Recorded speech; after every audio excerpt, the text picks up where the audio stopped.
Let's just start from understanding NCI, the National Cancer Institute. When was this organization formed and what is its mandate? Thank you very much, and good morning to all our viewers.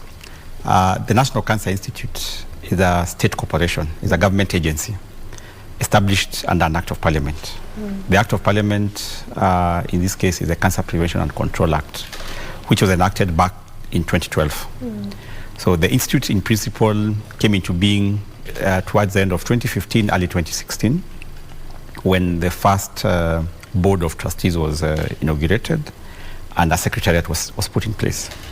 So really the whole idea about having a National Cancer Institute is to have a central body or a government agency that is coordinating all issues to do with cancer prevention. And I think we must appreciate that cancer is a broad, area, is a broad disease that has very many elements that need to be addressed. Yes, sure. When you think about it, you must think about prevention, you must think about issues of screening and diagnosis, treatment.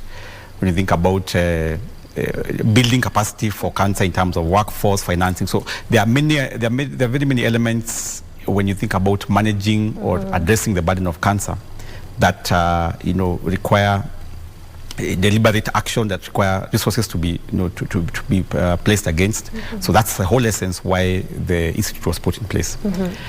So what the act further then goes to assign some very specific functions to the institute. Broadly, the institute is supposed to be the policy advisory organ to the cabinet secretary. So on matters relating to cancer care, cancer prevention, cancer control, then the institute has that major responsibility of advising the cabinet secretary, who then develops policies on what. The ones feeding the government. We are feeding it to the government. Okay. But other than that, then we also have other technical roles that we're supposed to be performing. One of them is awareness creation. I think we must appreciate that information around cancer is in great demand, and it's not something that has been available historically. So we have that major responsibility of creating awareness about cancer as a disease, all those elements of, what are the risk factors, what are the early signs and symptoms, but more importantly, on where services are available. Because I think that's what the ordinary Kenyan would want to know: where can I access these services? Exactly. So there's a lot of awareness creation around that. The other major function is on issues of what I may call regulation, or ensuring that the kind of care that is being provided in our hospitals, in our various institutions, is of the highest quality or adheres to various standards. So over time, we have actually expanded that mandate, and we are working very closely with the NHIF to make sure that, because NHIF, and probably I'm sure we'll probably touch on NHIF as in this discussion. NHIF is, I would say, one of the the major player in terms of financing for health and specifically for cancer care. So working very closely with them, we have seen the need to ensure that the hospitals or the institutions that are being covered or being reimbursed for providing services for cancer care need to meet certain minimum standards.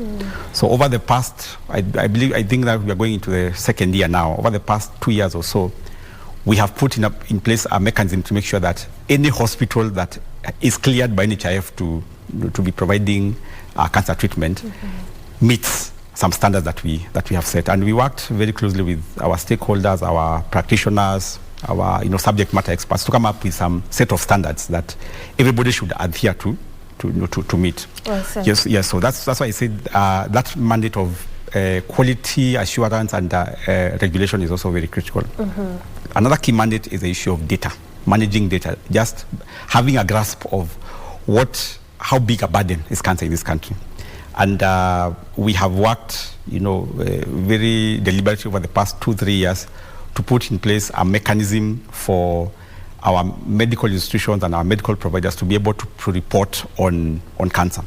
When you look at the Act actually, under Section 20 and 21 of the Cancer Prevention and Control Act, obligates anybody in this country who's providing cancer care services, or particularly cancer treatment services, anybody who is providing diagnostic services, whenever they make that diagnosis, they need to notify us so that we, as a country, we're able to keep track of how, you know, how big a burden is cancer in this country.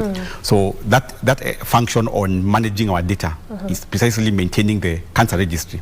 You know, is something that is upon us, and we have taken up quite actively. Well said. Yes, and then the other elements I will talk about, things like capacity building, so ensuring that our, you know, health workers or data stakeholders have the information, have the skills and knowledge. Plus, of course, working with stakeholders to ensure that I think at the core of our, you know, being is to ensure that access to care is really enhanced. Yes.